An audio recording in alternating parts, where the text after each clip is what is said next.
बिस्मिल्लाहिर्रहमानिर्रहीम। अस्सलाम वालेकुम स्टूडेंट्स। आज डन की लव पोइट्री के बारे में एक राइटअप लेकर आए हैं। इससे पहले आपके लिए हमने डन की मेटाफिजिकल पोइट्री के बारे में ब्रीफ राइटअप आपको दिया था, तकरीबन 850 वर्ड्स का।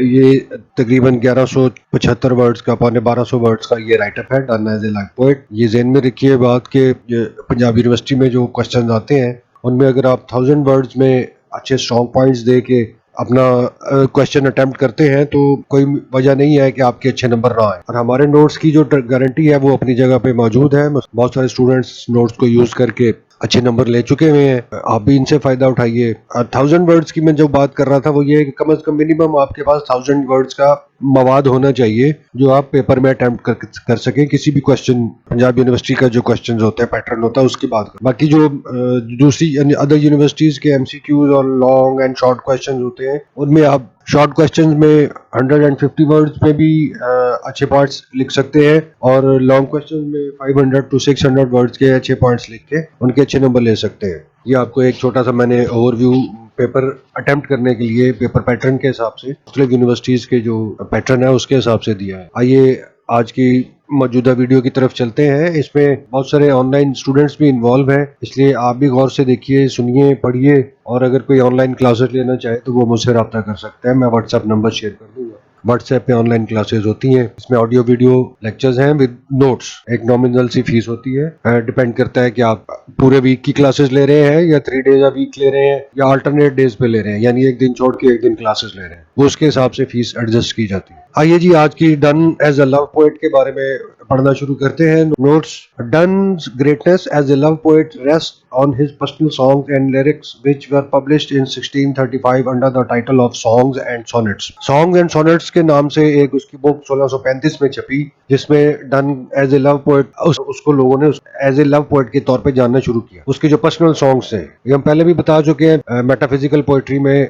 डन की खुसूसियात में कि डन ने जितने भी लव पोएट्री की है उसमें बेशतर उसने अपनी बीवी एन मूर के लिए की है, इसलिए उसके पर्सनल एक्सपीरियंसेस हैं इसमें सारे। अगला पढ़ते हैं। The variety and wide range makes his poetry remarkable. इसमें मुश्किल वर्ड्स के उर्दू मानी भी लिख रखे हुए हैं, इसलिए मैं कोशिश करूंगा कि इसको रैप अप करें जल्दी से, और जहां उर्दू समझाना हुआ जरूरी वहां मैं आपको समझाऊंगा। बाकी इसकी वर्डिंग बहुत आसान है, इतनी कोई मुश्किल नहीं है। We find that his poetry belongs to various phases or stages of his life. He oscillates between physical love and spiritual love, cynicism and faith in love, and above all, he explains the sanctity of matrimonial love. जी इस line का मैं आपको मतलब समझा देता हूँ। ऑस्किलेट्स, झूलता है वो इधर से उधर, किधर किधर घूमता है जी। Physical love and spiritual love यानी जो जिस्मानी मोहब्बत है और जो रूहानी मोहब्बत है उसके दौरान, साइनिसिज्म लव के दौरान जो गैर यकीनी सूरत हाल पैदा होती है उसमें, फेथ इन लव, लव के ऊपर यकीन, मोहब्बत के ऊपर यकीन और अकीदे पे, और एंड अबव ऑल, और इन सबसे मावरा ऊपर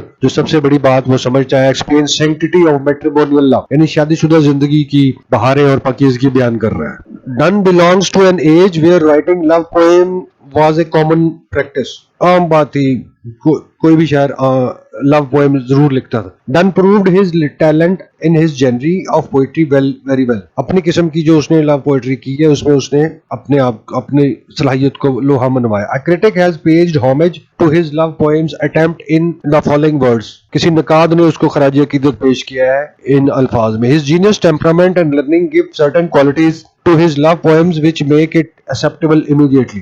उसकी जहानत का जो भाव है और जो उसका सीखने का अंदाज है वो उसकी पोएम्स को जुदा गाना खसूसियात देता है और ये पोएम्स लोग जो पढ़ने वाला है वो जल्द से जल्द एक्सेप्ट कर लेते हैं। Donne is probably first to challenge and turn away from Petrarchan model and traditions of poetry. Metaphysical poetry का जो राइटअप है उसमें बता चुके हैं कि पेट्रार्चन मॉडल में औरतों के जिस्मानी खदोखाल पे जिक्र होता था, उनकी इनर ब्यूटी पे कोई नहीं गौर करता था, जाहिरी खूबसूरती है उस पर जिक्र होता था सारा पेट्रार्चन मॉडल का। डन ने इससे जरा हट के बात की है, चैलेंज किया और टर्न अवे, उससे थोड़ा सा हट के बात की और चैलेंज किया उसने पेट्रार्चन मॉडल को। रविश से हट के काम करने को ही चैलेंज कहा जाता है। Petrarchan model presented woman as an object of love, beauty and perfection. ये मैं बता चुका हूं। The entities of lover, his courtly wooing, beloved's indifference and self-pity of lover were common sides of such poetry। Petrarchan poetry में क्या होता था कि जी औरत को खूबसूरती का मॉडल बना के पेश किया जाता था और उसमें जो लवर है उसकी दर्दमंदाना अपीलें अपनी मोहब्बत को कबूल करवाने के लिए गुजारिशात और बिलवर्ड की जो महबूब की नजरअंदाजियां और लवर की उस नजरअंदाजियों के बाद खस्ता हालत उसका जिक्र उस पोइट्री में आम देखा जाता था, जो Petrarchan model. The conception of love poetry was more fanciful, charming and deep in feeling for Donne. Donne के लिए ये लव पोइट्री का कॉन्सेप्ट जो है वो ज्यादा गहरा, खूबसूरत और पुरकशिश गहराई लिए हुए था। He did not follow the conventional tradition of Elizabethans as well. He chose to dally half ironically with the Petrarchan traditions. Set themes were tackled by Donne in a more different way, for he presented them in the light of his own intimate experiences. हल्के फुल्के तंजो मजाक को उसने का निशाना बनाया है Petrarchan traditions को अपनी पोइट्री में। इसकी पोइट्री के 3 फेजेस हैं, 3 फेजेस हैं, आगे आएंगे वो हम आपको दिखाएंगे, पढ़ाएंगे यहाँ पे, तो आपको समझ आ जाएगी इस लाइन की और आगे जो हम बातें कर रहे हैं उसकी। और डन ने इन सारी चीजों को अपने जाती और गर्मजोश तजुर्बात की रोशनी में बयान किया। His love poetry had depth and realistic touch in it rather than presentation of merry ideals and imaginations. सवराती सरापे को नहीं उसने सिर्फ जिक्र किया, उसने इसमें हकीकत पसंदाना रविश भी इख्तियार की है। His intellectualized behavior towards love poem is not in disharmony with the emotions at all, but it adds weight to the feelings. उसकी जो फलसफियाना सोच है, जहानत आमीज जो रवैया है, वो किसी भी तरह जो जज्बात हैं, इमोशंस हैं, इवेंट्स के, उनके साथ किसी तरह भी गैर मुत्तफिक या टकराता नहीं है, बल्कि वो उसमें एक अच्छी किस्म की एहसासात उसमें बढ़ाता, फीलिंग्स को बढ़ाता है। His love poetry is a strange fusion of intellect and emotion which enhances its universal appeal. एक अजीब किस्म का आमेज़श, जहानत आमीज जज्बाती अंदाज और आमेज़श है कि उसमें उसको वो इसकी लव पोएट्री को बढ़ाती है और सारी दुनिया में उसकी यूनिवर्सल अपील यानी अट्रैक्ट करती है पढ़ने वालों को सारी दुनिया में। Donne's attitude towards poetry is not unrealistic. He is well aware of the weaknesses of flesh, pleasure of body and joys of the secret meetings. देखिए बड़ा स्ट्रॉन्ग पॉइंट यहाँ पे दिखा गया है। He is well aware of the weaknesses of flesh, pleasure of body and joys of the secret meetings. खुफिया meeting, datings जो है, बॉडी की जॉयज हैं, बॉडी प्लेयर जो है, जिस्मानी मिलाप जो है उसका, फ्लैश यानी कि जिस्मानी ख्वाहिशात, नफसानी ख्वाहिशात का भी, उससे भी वो डन वाकिफ है, लेकिन वो इससे हट के थोड़ी सी बात कर रहा है। Donne does not confine love to the body, सिर्फ जिस्म पे नहीं रहता। For him he a true love is the union of spirit to another, रूहों का मिलाप है, एक दूसरे को समझना अंदरूनी तौर पे। His poem a valediction forbidding mourning asserts the same notion, इसी गहरे नुक्ता नजर पे जोर देती। Though some of the poems like the Relic emphasize on the importance of physical union, but these contradictory remarks does not mar the charm of his ideology, but give the evidence of his mastery to inculcate the heterogeneous ideas in a playful manner. ये लंबी line है और उसके नीचे लंबा उर्दू का तर्जुमा भी लिखा हुआ है। उसकी जो पोएम है रेलिक, गो के वो जोर देती है फिजिकल यूनियन पे यानी जिस्मानी मिलाप पे, लेकिन उसके जो ये मुतजाद रिमार्क्स है, यानी कि ऊपर तो वो उस पर रूहों की बात कर रहा है, लेकिन यहाँ पे जिस्मों के मिलाप की बात कर रहा है। तो ये जो मुतजाद बयानात हैं उसके सोचने के जुदा करना अंदाज को अक्कासी करते हैं, बल्कि उसकी महारत की अक्कासी करते हैं कि वो कैसे हमारे जहान की हल्के फुल्के खेल में हमारे अजहान या जहनों की तरबियत कर रहा है। अजहान जहन की जमा होती है। Donne, unlike his contemporaries, does not dwell upon the praise of the physical parts of the woman, but describes its effect upon the human heart. अपने हम असर जो शोरा थे उनकी तरह डन सिर्फ औरत के जिस्मानी खदोखाल को बयान नहीं करता, बल्कि उनका जो डेवल अपॉन द प्रेज, उसकी तारीफ करने में ही सिर्फ मगन नहीं है, बल्कि उनकी जो ह्यूमन हार्ट पे, इंसानी दिलो दिमाग पे जो असरात होते हैं उनकी भी बात। Donne gives himself liberty to roam over the feminine beauty, but he does not stuck to the lips, cheeks और आईज ऑफ द बिलव्ड। अपने आप को भी आजादी देता है कि वो फेमिनाइन ब्यूटी यानी फेमिनाइन, मैस्कुलिन एंड फेमिनाइन, हमने बहुत अर्ली स्टेजेस में पढ़ा होगा, मुजक्कर एंड मोनस। तो जो फेमिनाइन से मतलब है खवातीन की जो ब्यूटी है, उसके ऊपर भी वो सिर्फ वहीं पे अपने आप को रोम ओवर यानी उसकी एक्सप्लोरिंग की भी इजाजत अपने आप को देता है, लेकिन वहां पे स्टक नहीं रहता, सिर्फ लिप्स, चीक्स और आईज तक ही सिर्फ स्टक नहीं रहता। Secondly, Donne does not adopt conventional similes where cheeks are like roses, teeth are like pearls, but he presents the beauty with all its charms but with novelty and difference. अब difference के साथ उसने ये सारी चीजें बयान की हैं, नया और मुख्तलिफ तरीका अंदाज बयान किया है। बताता तो है वो कि जी चीक्स और को फूलों के तशबीह दी है और दांतों को मोतियों के साथ तशबीह दी है, लेकिन इसने एक नया और मुख्तलिफ तरीका इसमें इस्तेमाल किया। Metaphysical strain is a solid point of Donne's love poetry. Metaphysical झुकाव या जोर जो वो डन की लव पोएट्री का एक संजीदा पॉइंट है। यानी बेसिक इंग्रेडिएंट है। He brings far-fetched images to explain the whole affair of lover and beloved. मुहिब और महबूब के दरमियान अफेयर है उसके, उनको बयान करने के जो मामलात हैं उनको मामलात को बयान करने के लिए वो दूर की कौड़ी लेके आके बयान करता है उन सारे मामलात को। His paradoxes are shocking. His hyperboles are striking, which enhance the appeal of his love poetry. Donne's love poetry may be divided into three strains.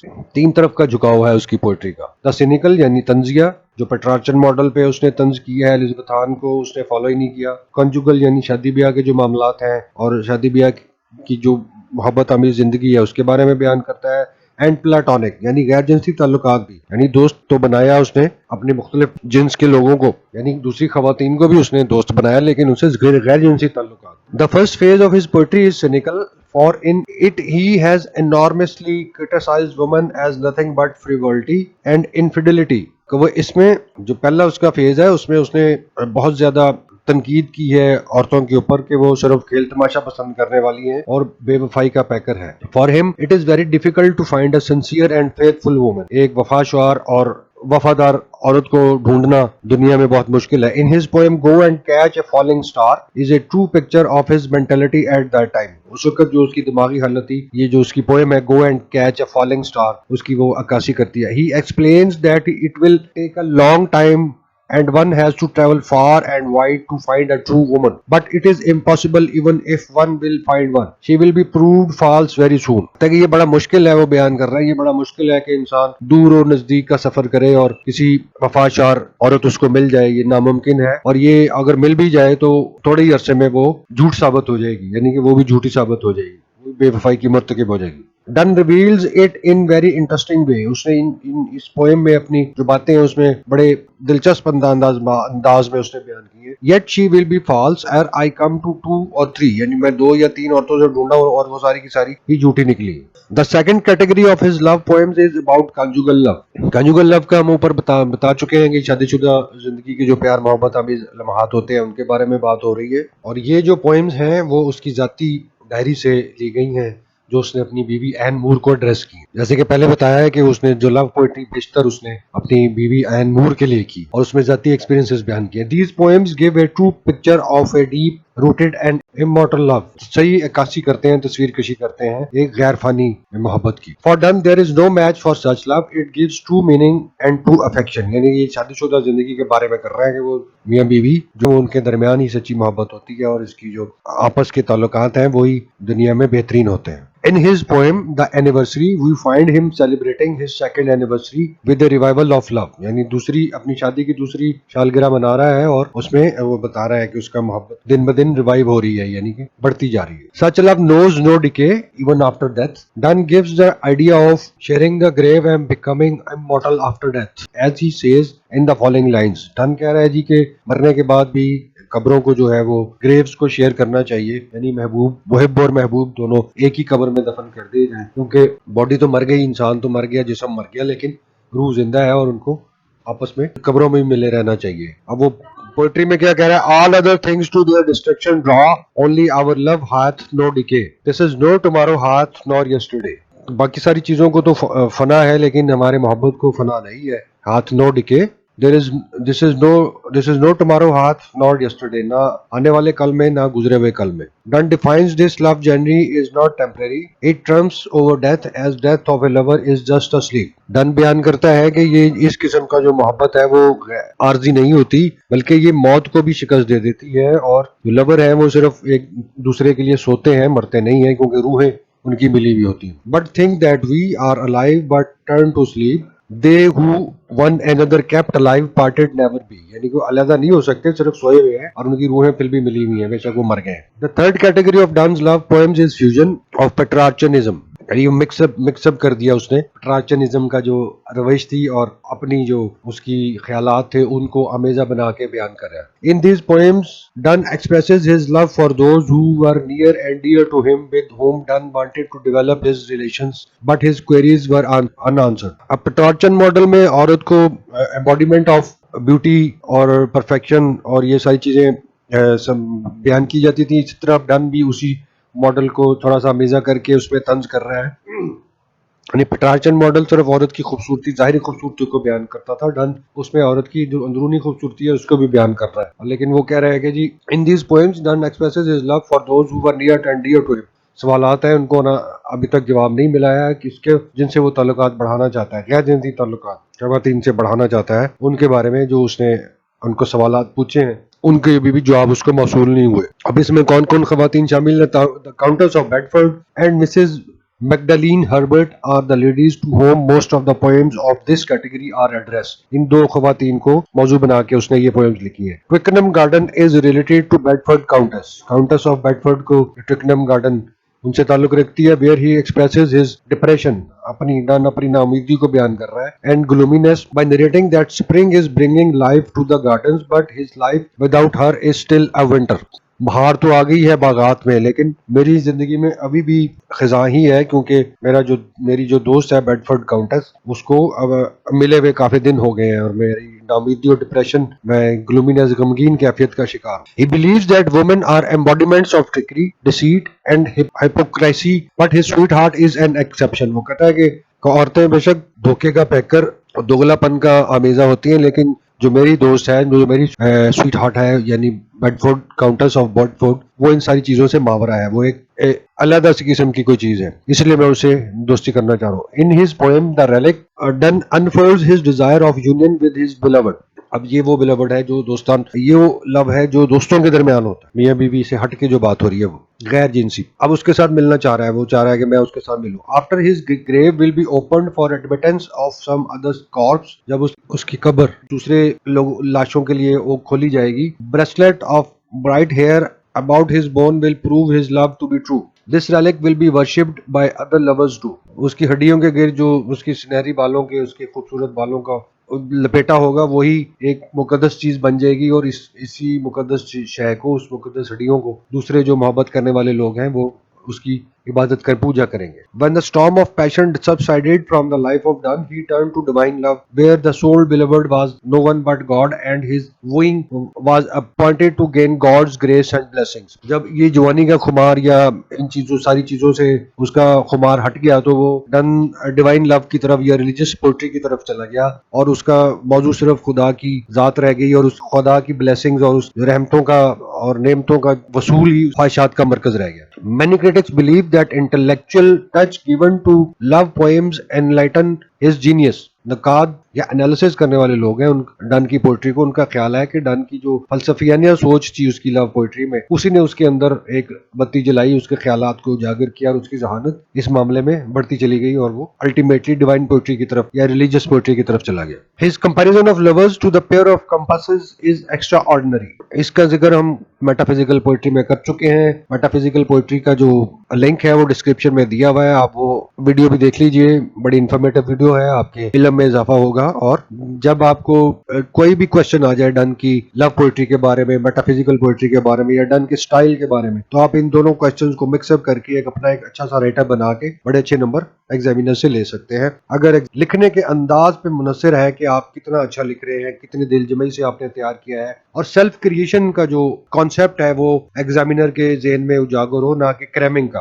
तब आपके 50, 55, 60% मार्क्स कोई नहीं रोक सकता आपको देने से, इंशाअल्लाह अज़ीज़। जिस comparison of lovers to the pair of compasses is extraordinary, ये गैर मामूली ख्याल है। जिसका जो पेयर ऑफ कंपासेस का उसने जिक्र किया, we may conclude that Donne was a real amorist of his age who related nothing but various moods of his life. उसने उस वक्त की जो शायरी की, अपने ज़माने की जो अशार लिखे, लव पोइट्री की, उसमें अपने वेरियस मुख्तलिफ मूड्स को, जिंदगी के अंदर जो भी उसको फेजेस गुजरते रहे, सोचें आती रही जाती रही, उसी को उसने लव पोइट्री अपनी की। Love had changed it's meaning and significance with the development of his maturity. और जो वो मैच्योर होता गया, उसकी जो पोइट्री है उसमें निखार पैदा होता गया। ये आज का लेक्चर है जी, मुख्तसर साहब ने कोशिश की है कि जल्द से जल्द इसको रैप अप करें, वीडियो ज्यादा लंबी ना हो। आप इसको मिक्सअप करके डन के जो के बारे में कोई भी क्वेश्चन आए उसमें मिक्सअप करके इन दोनों उसका राइटअप बना के दे सकते हैं, 1000 वर्ड्स का क्वेश्चन अटेम्प्ट कर सकते हैं। अगर आपके पॉइंट्स स्ट्रॉन्ग हैं तो आप 800 850 वर्ड्स को भी लिख के अच्छे खासे 50%, 55 और या इससे ऊपर भी ले सकते हैं। स्टूडेंट्स ने लिए हैं नंबर, ये कोई बड़ी बात नहीं है कि कोई एक स्टूडेंट ले सकता है दूसरा नहीं ले सकता। सोचने का अंदाज, लिखने का अंदाज, तैयारी का अंदाज मुख्तलिफ हो सकता है, मेहनत का अंदाज मुख्तलिफ हो सकता है। नंबर लेने से आपको कोई नहीं रोक सकता अगर आपने दिल जमई से तैयार किया हुआ हो अपने जो अटेम्प्ट आ रही है, क्वेश्चन आ रहे हैं, यूनिवर्सिटी के जो एग्जाम्स आ रहे हैं उनको। ये चैनल आपके लिए बनाया गया है, इसको सब्सक्राइब कीजिए ताकि नई और अच्छी वीडियोस आपको जल्द से जल्द मिल सके। शुक्रिया।